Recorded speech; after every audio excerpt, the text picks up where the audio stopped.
નમસ્કાર, ન્યૂઝ બુલેટિનમાં આપનું સ્વાગત છે। હું છું પંકજ શર્મા। શરૂઆત એક મહત્વપૂર્ણ ખબરથી કરીશું।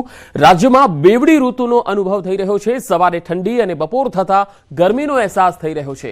આજથી 2 થી 3 ડિગ્રી તાપમાન વધી શકે છે। તેજ પવન ફૂંકાતા સવારે ઠંડીનો અહેસાસ થાય છે। બેવડી ઋતુથી તાવ અને શરદી ખાંસીના કેસ પણ ખૂબ વધી રહ્યા છે। રાજ્યમાં ઉત્તર પૂર્વ અને પૂર્વના પવન ફૂંકાઈ રહ્યા છે, જેના કારણે ગુજરાતના તાપમાનમાં વધારો થઈ શકે છે, જેથી સવારે અને રાત્રે ઠંડી અને બપોર થતા ગરમીનો અનુભવ થઈ રહ્યો છે। હવામાન વિભાગના મતે 5 દિવસમાં વરસાદનું કોઈ અનુમાન નથી। 3 દિવસ સુધી તાપમાનમાં 2 થી 3 ડિગ્રી વધી શકે એવી પૂરી શક્યતા છે।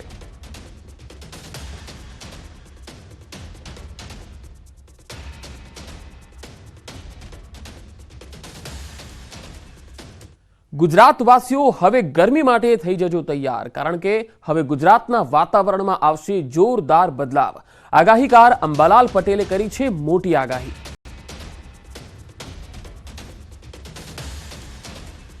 તારીખ 19 થી 22 મજબૂત પશ્ચિમ વિક્ષોભ આવશે, જેના કારણે વાદળવાયુ છેક ગુજરાતના ભાગો સુધીમાં આવવાની શક્યતા રહે છે અને ઉત્તર ગુજરાતના ભાગો, મધ્ય ગુજરાતના ભાગો, પૂર્વ ગુજરાતના ભાગમાં વાદળ ઘેરાવાની શક્યતા રહે છે। આ વખતે જો સમુદ્રમાં હાઈ પ્રેશર હશે તો ગુજરાતના ભાગોમાં ત્યાંનું વાતાવરણમાં ત્યાંના ભેજ આવીને પલટો આવી શકે, પણ આવી સ્થિતિનું નિર્માણ થવું લગભગ જ્યારે ગરમી શરૂ થાય તો થઈ શકે। ગુજરાતમાં તેજ પવન સાથે વાદળછાયું વાતાવરણ ઊભું થશે। આખરે ક્યાં કેવો બદલાવ થઈ શકે છે, સાંભળો આગાહીકાર અંબાલાલ પટેલની આગાહી। તારીખ 19 થી 22 લગભગ ગુજરાતમાં મિલીબાર ઘટવાની શક્યતા રહે છે અને આ અરસામાં વાદળવાયુ આવવાની શક્યતા રહે છે। ઉપરાંત માર્ચના પ્રથમ સપ્તાહમાં પણ હવામાનમાં ચેન્જ થવાની શક્યતા રહે છે। અંબાલાલના મતે હવે ગુજરાતમાં પવનની ગતિમાં વધારો થતો જશે। આવો સાંભળી તમને શું કહ્યું કે પવનની ગતિ હવે ધીરે ધીરે વધશે। તારીખ 18, 19, 21, 22 પવનની ગતિ લગભગ અમદાવાદના ભાગોમાં 20-22 કિલોમીટર અને લગભગ મધ્ય ગુજરાતના ભાગોમાં પણ એટલી આવશ્યકતા છે। એટલે ક્યારેક 15 થી 22 અને ગસ્ટિંગ છે એ લગભગ 23-24 ક્યારેક કહેવાની શક્યતા છે। એટલે પવનની ગતિ વધુ રહેવાના કારણે જે ધૂળખટ ઉડવાની શક્યતા છે અને વધુ પવનની ગતિના કારણે વેલાવાળા શાકભાજી અથવા તો કેટલાક પાકો જે છે એ બેન્ડ વળી જવાની શક્યતા રહેતી હોય છે। તો અંબાલાલે ગુજરાતમાં આકરી ગરમીની પણ આગાહી કરી છે। આવો સાંભળીએ। ધીરે ધીરે તારીખ 19-21 ગરમી શરૂ થશે અને ઉનાળુ મોસમમાં ઉનાળુ પાક માટેની તૈયારી શરૂ થશે અને ઉનાળુ પાક માટેનું સાનુકૂળ હવામાન થતું જશે। પરંતુ માર્ચ માસમાં પણ હવામાનમાં પલટાવ આવશે। માર્ચ માસમાં પવનની ગતિના લીધે આમાંના મોડ પર અસર થવાની શક્યતા રહેશે। આ એપ્રિલમાં તારીખ 20 ગરમી શરૂ થશે, 26 એપ્રિલથી આકરી ગરમી શરૂ થશે અને 11 મેથી ઉનાળો આકરો રહેશે અને સમુદ્રમાં હવાના હળવા દબાણ ઊભા થતા જશે। તો ગુજરાતમાં કયા ભાગમાં કેવી ગરમી પડશે તે અંગે પણ અંબાલાલ પટેલે શું કહ્યું, આવો એ પણ આપણે સંભળાવીએ। મહત્તમ તાપમાન ધીરે ધીરે વધતું જશે। મધ્ય ગુજરાતના ભાગોમાં મહત્તમ તાપમાન 34 ડિગ્રી સેલ્સિયસ જેવું થવાની શક્યતા રહેશે। ઉત્તર ગુજરાતના ભાગમાં પણ 32 ડિગ્રી એવું શક્યતા રહેશે। કચ્છમાં પણ 32 ડિગ્રી મહત્તમ તાપમાન વધવાની શક્યતા રહેશે અને માર્ચ માસમાં મહત્તમ તાપમાન 4 ડિગ્રી સેલ્સિયસ જેવું થવાની શક્યતા રહેશે। તો ગુજરાતમાં આવી રહેલા આગામી સમયમાં બદલાવને લઈને વાતાવરણમાં જે બદલાવ આવશે, અંબાલાલ પટેલે ખેડૂતોને લઈને પણ ખાસ સૂચન કર્યું છે। આવો એ પણ સાંભળીએ। પવનની ગતિ અને હવામાનમાં થતા વારંવાર ફેરફારના કારણે જીરા જેવા પાકમાં રોગ આવવાની શક્યતા રહેતી હોય છે। એટલે હવે ધીરે ધીરે પવનની ગતિ અને ઉપરાંત હવામાનમાં વારંવારના પલટા ઊભા કૃષિ પાકો માટે ગણી શકાય નહીં। ગુજરાતમાં તેજ પવન સાથે ડબલ ઋતુનો મારો છે। તો ઉત્તર ગુજરાતના પર્વતીય પ્રદેશમાં હિમવર્ષા થઈ રહી છે। હિમાચલ પ્રદેશના લાહોલ સ્પીતિ વેલીમાં શિશુ ગામમાં બરફની ચાદર પથરાઈ ગઈ છે। આ તસવીરો જુઓ। સવારથી અહીંયા -18 ડિગ્રી જેટલું ટેમ્પરેચર છે અને રાત્રે તાપમાન -25 ડિગ્રી થઈ જાય છે, જેના કારણે જનજીવન પણ ખૂબ જ પ્રભાવિત થાય છે। આ સ્થિતિમાં સ્થાનિકો પણ ગામ છોડીને નીચે ચાલ્યા જાય છે। આ ગામમાં અનેક હોટલો આવેલી છે, તેમાંથી માત્ર 2 જ હોટલો અત્યારે ચાલુ જોવા મળે છે। શિશુ વિલેજ પહોંચવા માટે માત્ર 4x4 ગાડીનો જ પરમિશન આપવામાં આવે છે અને મનાલીથી 45 કિલોમીટર આગળ આ શિશુ વિલેજ આવેલું છે। તો ઉત્તર ભારતના હિમાચલ પ્રદેશના આ દ્રશ્યો આપ જોઈ રહ્યા છો, જ્યાં દિવસે -18 અને રાત્રે -25 ડિગ્રી તાપમાન છે। અત્યારે અમે લાહોલ સ્પીટીના શિશુ વિલેજની અંદર છીએ અને અત્યારે -18 ટેમ્પરેચર છે। આપને હું દ્રશ્યો બતાવીશ મારી પાછળ કે જે પ્રમાણે જોઈ શકો છો કે જે આ માઉન્ટેન છે તે માઉન્ટેન જે અત્યારે વ્હાઇટ કલરના થઈ ગયા છે, બરફની ચાદર ફેરવાઈ ગઈ છે। તે ઉપરાંત જે પાછળ હોટલો છે તે હોટલોમાં પણ અત્યારે બરફ જોવા મળી ગયો છે। આજે સ્પીટી વેલીનું જે શિશુ ગામ છે ત્યાં બરફની ચાદર અત્યારે જોવા મળી રહી છે અને કેટલાક પ્રવાસીઓ પણ આપણી સાથે છે, વાત કરીશું તેમની જોડે। અત્યારે -18 ડિગ્રી ટેમ્પરેચર છે, કેવો અહેસાસ થઈ રહ્યો છે? સૌથી પહેલાં કે અમે અમદાવાદથી અહીંયા ફરવા માટે આવ્યા છીએ અને અહીંયા ઠંડીનો એક અમને ઈચ્છા હતી કે બહુ ઠંડીની અંદર રહેવું જોઈએ। એ 17 ડિગ્રીની -17 ડિગ્રીની અંદર કેવો અહેસાસ થાય છે એ એક માહોલ એક અલગ જ બની રહ્યો છે।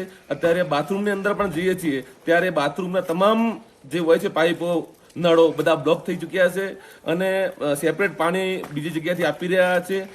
यहाँ पे टेम्परेचर -25 चला जाता है रात को और यहाँ पे दिक्कत ये है कि पानी ब्लॉक हो जाता है, पूरी पाइप ब्लॉक हो जाती हैं, गेस्ट बाहर नहीं आ पाते हैं, इसलिए ठंड के मारे वो जल्दी अंदर पैक हो जाते हैं जल्दी।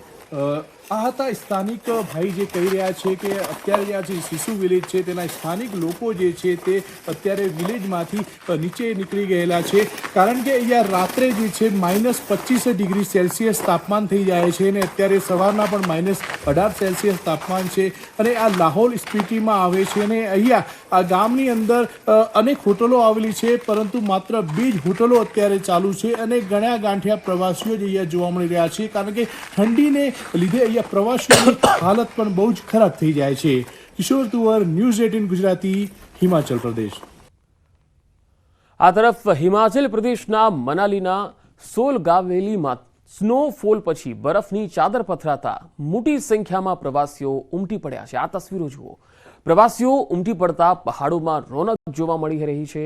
મનાલીના મોલ રોડ સહિત સમગ્ર મનાલીમાં બરફની ચાદર છે।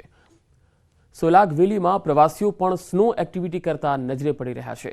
દૂર દૂરથી પ્રવાસીઓ બરફની મજા માણવા મનાલીના સોલગાવેલી પહોંચ્યા છે। टूरिस्ट यहाँ पे भारी मात्रा में आ रहे हैं। यहाँ पे टूरिस्ट जो काफ़ी एडवेंचर करते हैं, काफ़ी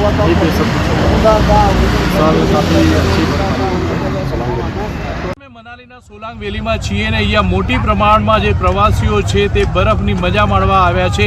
આપને દ્રશ્યો બતાવીશ કે આપ દ્રશ્યોમાં જે પ્રમાણે જોઈ શકો છો કે જે પ્રવાસીઓ છે તે અહીંયા જે મજા છે તે આ માણી રહ્યા છે અને કેટલાક પ્રવાસીઓ સ્કેટિંગ કરતા નજરે પડી રહ્યા છે, તો કેટલાક પ્રવાસીઓ અલગ અલગ રાઈડ કરતા પણ નજરે પડી રહ્યા છે અને મોટા પ્રમાણની અંદર અહીંયા જે પ્રવાસીઓ છે તે બરફની જે મજા માણવા અત્યારે અહીંયા આવ્યા છે અને એ સોલાંગ વેલીમાં અત્યારે અમે છીએ અને સોલાંગ વેલીનો જો ટેમ્પરેચરની વાત કરવામાં આવે તો અહીંનું ટેમ્પરેચર -5 ડિગ્રી છે અને 5 ડિગ્રી ટેમ્પરેચરની અંદર જે છે તે આ પ્રવાસીઓ જે છે તે અહીંયા મજા જે છે તે બરફની માણી રહ્યા છે। આપને બીજા પણ દ્રશ્યો બતાવીશ કે આપ સામે જોઈ શકો છો કે જ્યાં નજર કરો ત્યાં બરફ જ બરફ જોવા મળી રહ્યો છે અને આ સોલાંગ વેલીની અંદર બરફની ચાદર અત્યારે પથરાયેલી જોવા મળી રહી છે અને બરફની મજા માણવા માટે મોટી સંખ્યામાં સોલાંગ વેલીમાં પ્રવાસીઓ ઉમટી રહ્યા છે। કિશોર તુવર, ન્યૂઝ 18 ગુજરાતી, સોલાંગ વેલી।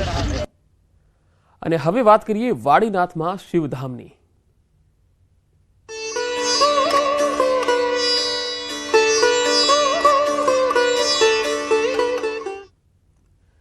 રબારી સમાજના આસ્થાનું કેન્દ્ર એવું વિસનગરના તરભ વાડીનાથ મહાદેવ ધામમાં ભવ્યાતિ ભવ્ય પ્રાણ પ્રતિષ્ઠા મહોત્સવ છે અને તરભ વાડીનાથ મહાદેવ અખાડા ધામ પર આજથી 22 ફેબ્રુઆરી સુધી લાખો શ્રદ્ધાળુઓ સહભાગી બનશે।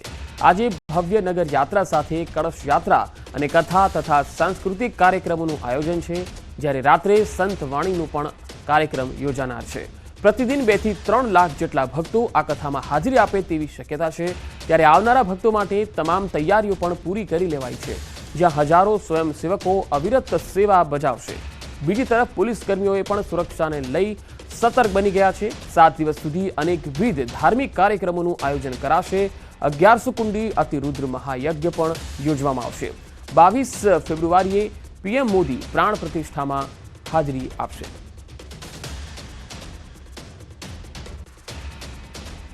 રેગ્યુલર જે કાર્યક્રમ છે આપણો 18 તારીખથી ચાલુ થવાનો છે। એમાં 5 દિવસમાં આપણે જ્યારે 15,000 યજમાનો આના અંદર આહુતિ આપવાના છે।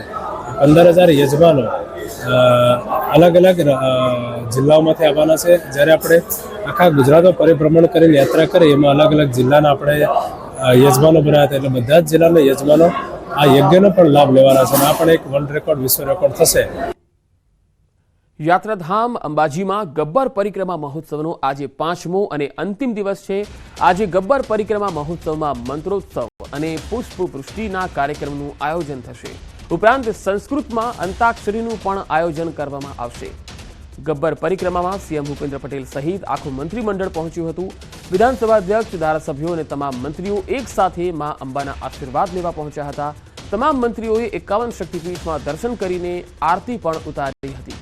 મંદિર પરિસરમાં મંત્રીમંડળે આરતી અને ગરબા કરી ધન્યતાનો અનુભવ કર્યો હતો। ગબ્બર પરિક્રમા મહોત્સવને લઈ મંદિર પરિસરમાં ભક્તિમય માહોલ છવાઈ ગયો હતો।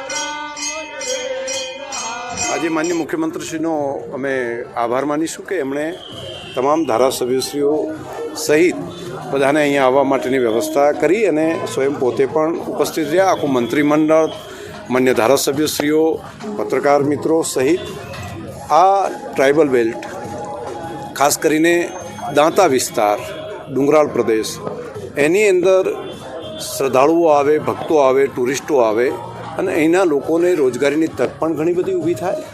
ટુરિઝમ દેશ અને દુનિયાની અંદરથી અલગ અલગ યાત્રાળુઓ અહીંયા પહોંચી શકે તેનો પણ એક ઉદ્દેશ છે। અને હવે એક બ્રેકિંગ ન્યૂઝ આવી રહ્યા છે। લોકસભાની ચૂંટણી પહેલા પીએમ મોદીના હસ્તે ખાતમુહૂર્ત। નવસારીમાં વાસી બોરસીમાં પીએમના હસ્તે મિત્રા પાર્કનું ખાતમુહૂર્ત કરાશે। 22 ફેબ્રુઆરીએ પીએમ મોદી નવસારીમાં 15,000 કરોડના કામોનું ખાતમુહૂર્ત અને લોકાર્પણ કરશે, જેને લઈ વહીવટી તંત્રના અધિકારીઓએ પૂર્વ તૈયારીઓની સમીક્ષા કરી, જ્યારે જિલ્લાના વિવિધ વિભાગના વડાઓ હાજર રહી સંભવિત કાર્યક્રમની તૈયારીઓ શરૂ કરી છે। મિત્રા પાર્ક 1,141 એકરમાં નિર્માણ પામશે। રાજ્યના ઉચ્ચ અધિકારીઓએ કાર્યક્રમ સ્થળની અને વાસી બોરસી ગામની પણ મુલાકાત લીધી હતી।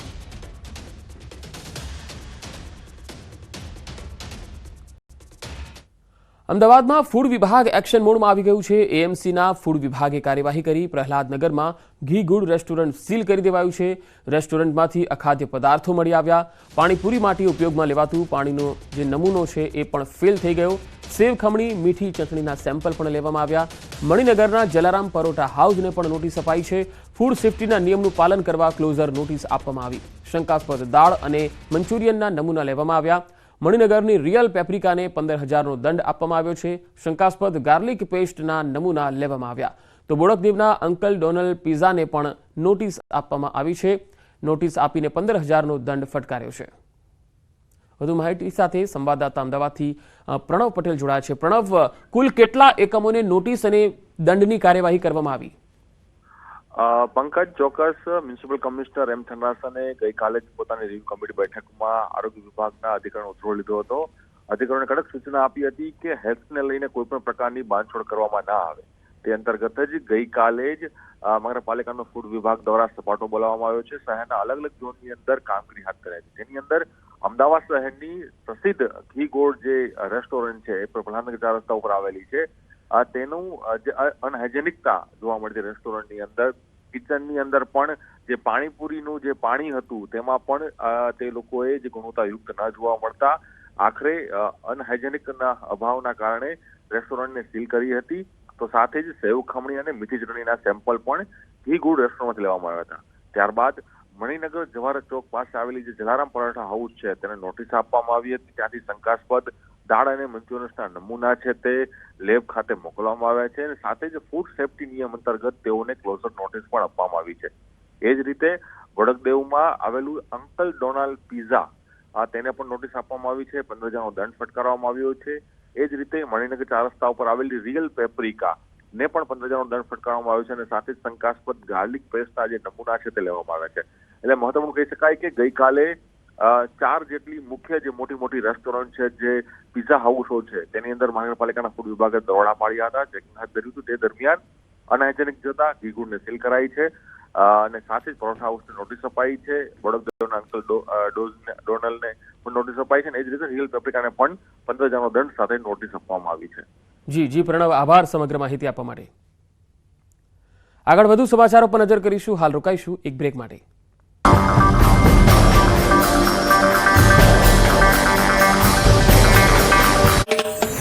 4,045 સુધીની પ્રાઇઝના પેઇન્ટિંગ બનાવેલા છે મેં. જિગ્નેશ કાસોદરિયા આ ચિત્ર બનાવવા માટે નોર્મલ કલરનો ઉપયોગ કરે છે. એક પીપળાના પાન પર ચિત્ર બનાવવા માટે આશરે 25 થી 30 કલાક જેટલો સમય લાગે છે. ખમીરવંતા ગુજરાતીના પરંપરાને ધબકતી રાખવાના પ્રયાસને 100 સલામ. હાલ રાજ્યમાં લગ્નની મોસમ જામી છે, તો બીજી તરફ તસ્કરોને પણ જાણે મોકળું મેદાન મળી ગયું હોય તેવા દ્રશ્યો સર્જાયા હતા. ભરૂચના એક જાણીતા રિસોર્ટમાંથી અધધ 15 તોલા સોનું ચોરીને ચોર ભાગી છૂટ્યા હતા. બનાવ અંગેની જાણકારી પ્રમાણે ભરૂચ ખાતે આવેલા અતિથિ રિસોર્ટમાં એક લગ્ન સમારોહ યોજાયો હતો, જેમાં એક કારમાં રાખવામાં આવેલા 15 તોલા સોનાની ચોરી થઈ હતી. આ ઘટના અંગેની જાણ થતાં જ સમારંભનું આયોજન કરનાર પરિવાર પર જાણે આપ ફાટી પડ્યું હોય તેવી સ્થિતિ સર્જાઈ હતી. ગાડીમાં પડેલ સોનું તસ્કરો કાચ તોડીને લઈને રફુચક્કર થઈ ગયા હતા. પરિવાર સીસીટીવી તપાસવાની વાત કરતા સીસીટીવી પણ બંધ હોવાનું સામે આવ્યું હતું. જો કે બનાવ અંગેની જાણ થતાં જ પોલીસ કાફલો ઘટના સ્થળે પહોંચ્યો હતો અને સમગ્ર મામલે વધુ તપાસ હાથ ધરી હતી. રિસોર્ટમાં ફંક્શનમાં આવ્યો હતો અને ત્યાં મારી ગાડીનો કાચ તોડીને ચોરી વસ્તુ લઈ ગયા છે અને એમાં જ્વેલરીઝ હતી ગોલ્ડની, લગભગ 7 થી 8 લાખની આજુબાજુની. હા, એપ્રોક્સિમેટ 9 થી 10 લાખ આસપાસની હશે અને કેશ હતી 30,000. પાટણના સાંતલપુરમાં ખેડૂતો જાતે કેનાલ સાફ કરવા મજબૂર. કેનાલમાં સફાઈ ન થતી હોવાથી ખેડૂતોને હાલાકી. કેનાલમાં ગંદકીના કારણે ખેડૂતોને નથી મળી રહ્યું સિંચાઈનું પાણી. અનેક રજૂઆત છતાં તંત્રએ આ ખાડા કાન કરતા ખેડૂતોએ જાતે જ કરી કેનાલની સફાઈ. ગીર સોમનાથના જયપુરમાં લોકોને પીવાના પાણી માટે વલખા. છેલ્લા 14 વર્ષથી સ્વજલ ધારા યોજનાની પાઇપલાઇન 500 મીટર જેટલા એરિયામાં બનાવવાની બાકી હોવાથી સ્થાનિકોને હાલાકી. મહિલાઓ વાડીમાં પાણી ભરવા જવા મજબૂર. તંત્રના પાપે અડધી રાત સુધી પાણી માટે લાગી છે મહિલાઓની લાઈન. અધિકારીઓને વારંવાર રજૂઆત કર્યા બાદ પણ તંત્રના આ ખાડા કાન. ગામના લોકોએ ઉનાળામાં પણ પીવાનું પાણી ન આવતું હોવાનો કર્યો દાવો. પાટણ શહેરમાં બાકી વેરા ધારકો સામે પાલિકાએ કરી લાલાક. સરદાર કોમ્પ્લેક્સમાં આવેલા આઈબીપી પેટ્રોલ પંપ તંત્રએ સીલ કર્યો. છેલ્લા 3 વર્ષનો 3,24,461 લાખનો બાકી વેરો ન ભરતા તંત્રની કાર્યવાહી. સુરત જિલ્લાના આસ્થા ગામે એક્સપ્રેસ હાઈવેને લઈ ગ્રામજનોએ હલ્લાબોલ કર્યો. પાણીનો ભરાવો અને વાહન ચાલકોને અવરજવરમાં પડતી મુશ્કેલીને લઈ હાઈવેની કામગીરી બંધ કરાવવા વિરોધ કર્યો. લાંબા સમયથી આસ્થા ગામના રહીશો કરી રહ્યા છે વિરોધ. રહીશો અને ખેડૂતોએ અહીં સર્વિસ રોડ તેમજ પાણી નિકાલની વ્યવસ્થા કરવાની માંગ કરી. રાજકોટના માધાપર સર્કલ નજીક સત્યમ શિવમ સુંદરમ વિસ્તારમાં પાણીની સમસ્યા. મનપાની હદમાં ભળ્યાના 3 વર્ષ છતાં પણ નથી આવી પાણીની લાઈન. સમગ્ર વિસ્તારમાં ટેન્કર દ્વારા અપાય છે પાણી. 2 દિવસે એકવાર ટેન્કર આવતા લોકોને ભારે હાલાકી. નળની લાઈન આપવા માટે સ્થાનિકોની ઉગ્ર રજૂઆત. રાજકોટમાં ઉનાળા પહેલા જ પાણીની પારાયણ શરૂ. સત્યમ શિવમ સુંદરમ સોસાયટીની મહિલાઓમાં પાણીને લઈને ભારે રોષ. એકાંતરા માત્ર 7 મિનિટ માટે પાણી આવતું હોવાનો આક્ષેપ. 25 ડોલ પાણીમાં 2 દિવસ કાઢવા પડે છે તેવી સ્થિતિ. પાણીની સમસ્યા મામલે આરએમસી સ્ટેન્ડિંગ કમિટી ચેરમેનનું નિવેદન. કહ્યું ડીઆઈ પાઇપલાઇન નાખવાનું કામ ચાલુ છે, જે ઝડપથી પૂરું કરાશે. હાલ ટેન્કરથી પાણી આપવામાં આવે છે, જરૂર જણાશે તો ટેન્કર વધારવામાં આવશે. સુરત જિલ્લા તલાટી મંડળે પડતર માંગણીઓના પ્રશ્ન મુદ્દે કર્યું વિરોધ પ્રદર્શન. કામરેજ તાલુકા પંચાયત ખાતે આવેદનપત્ર પાઠવ્યું. કાળી પટ્ટી લગાડી તલાટી મંડળે વિરોધ નોંધાવ્યો. રાજ્યના તમામ કર્મચારીઓના હિતમાં જૂની પેન્શન યોજના લાગુ કરવા માંગ કરાઈ. ફિક્સ પગાર યોજના મૂળ અસરથી નાબૂદ કરવાની પણ રજૂઆત કરાઈ. કેન્દ્ર સરકારના ધોરણે 7મા પગાર પંચના લાભ અને વિવિધ ભથ્થાઓ આપવાની પણ કરાઈ માંગ. પગાર વધારો ન ચૂકવાતા મહેસાણાની આશા વર્કર બહેનોમાં રોષ. 11 માસથી પગાર વધારાથી વંચિત છે આશા વર્કર બહેનો. એપ્રિલ 2023થી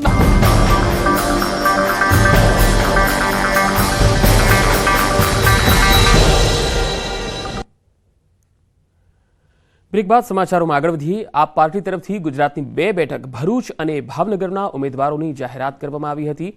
ભરૂચ બેઠક પર ચૈતર વસાવા અને ભાવનગરના બોટાદ લોકસભા બેઠક પર ઉમેશ મકવાણાના નામની જાહેરાત કરવામાં આવી.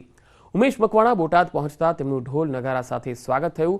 તેમણે ભ્રષ્ટાચારના આક્ષેપ સાથે ભાજપ પાર્ટી પર પ્રહાર કર્યા હતા. ચોક્કસપણે આમ આદમી પાર્ટી એ ઇન્ડિયા ગઠબંધનનો એક હિસ્સો જ છે અને એનો જે ધર્મ છે ઇન્ડિયા ગઠબંધનનો એ નિભાવશું અને જે ઇન્ડિયા ગઠબંધનના જે નીતિ નિયમો છે એ નિભાવી અને જે આમ આદમી પાર્ટી જે જગ્યાએ સીટ ઉપર ઘોષણા કરી છે ગુજરાતમાં અને અન્ય રાજ્યોમાં તે ચોક્કસપણે ત્યાં કોંગ્રેસના ઉમેદવારો નથી ઊભા રહેવાના. વિધાનસભાના અધ્યક્ષ શંકર ચૌધરીના નામે બોગસ ફેસબુક એકાઉન્ટ મળી આવ્યું. ફરિયાદી પાસેથી ફેસબુક એકાઉન્ટના નામે છેતરપિંડી આચરવાનો પ્રયાસ થયો. ફર્નિચર અને ઇલેક્ટ્રિક વસ્તુ સસ્તામાં વેચવાની લાલચ આપી હતી. આરોપીઓએ ફરિયાદી પાસેથી 95,000ની માગણી કરી હોવાનું જાણવા મળ્યું. તો સાયબર ક્રાઇમે પણ ફરિયાદના આધારે સમગ્ર મામલે તપાસ હાથ ધરી છે.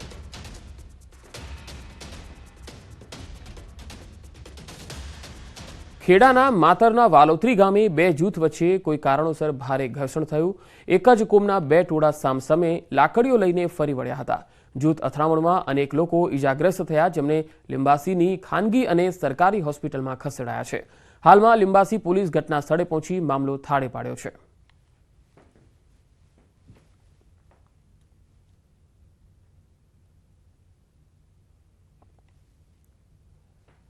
સુરેન્દ્રનગરના દેવપરા ગામે ગેસ ગળતરની ઘટના બની. ઝેરી ગેસના કારણે 3 મજૂરોના મૃત્યુ થઈ ગયા. ગેરકાયદે કાર્બોસેલના બ્લાસ્ટ બાદ ગેસ ગળતર થયું હતું. ગેરકાયદેસર ખાણના કબજેદાર સામે કાર્યવાહી કરવામાં આવી. પોલીસે 2 વ્યક્તિઓને ઝડપીને કાર્યવાહી કરી. જિલેટીનથી બ્લાસ્ટ બાદ ગેસ ગળતર થયું હતું. 6 શ્રમિકોને ઝેરી ગેસની અસર થઈ હતી. કાર્બોસેલની ખાણમાં 6 કામદારો ખોદકામ કરી રહ્યા હતા.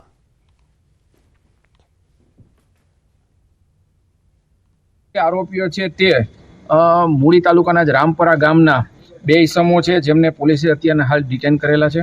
એવા એક રણજીતભાઈ ડાંગર તથા સત્તુભાઈ કરપડા નામના 2 ઈસમોને પોલીસે ડિટેન કરી અને એમની પૂછપરછ ચાલે છે કે આ ગેરકાયદેસર કામ તેઓ કોના કહેવાથી, તેમનો કેવી રીતે કબજો હતો, જગ્યાના માલિક કોણ છે અને કબજેદારો કોણ છે, તે રીતના પૂછપરછ ચાલે છે.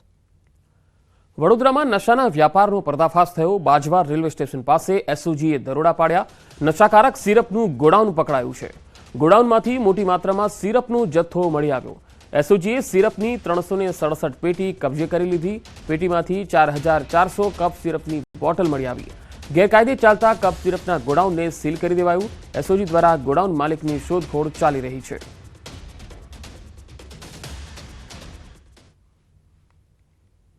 વડોદરા શહેર પોલીસ એસઓજી તરફથી બાજવા વિસ્તારમાં આવેલા એક ગોડાઉનમાંથી 367 44,000 જેટલી કપ સિરપની બોટલ 66 લાખના મુદ્દામાલ સાથે આપણે ગઈકાલે સીઝ કર્યો છે અને જે ગોડાઉનમાં જેમને માલ રાખ્યો છે એવા રાજેશ જયંતિલાલ પટેલ અત્યારે હાલ વોન્ટેડ છે અને આગળની કાર્યવાહી ચાલુમાં છે.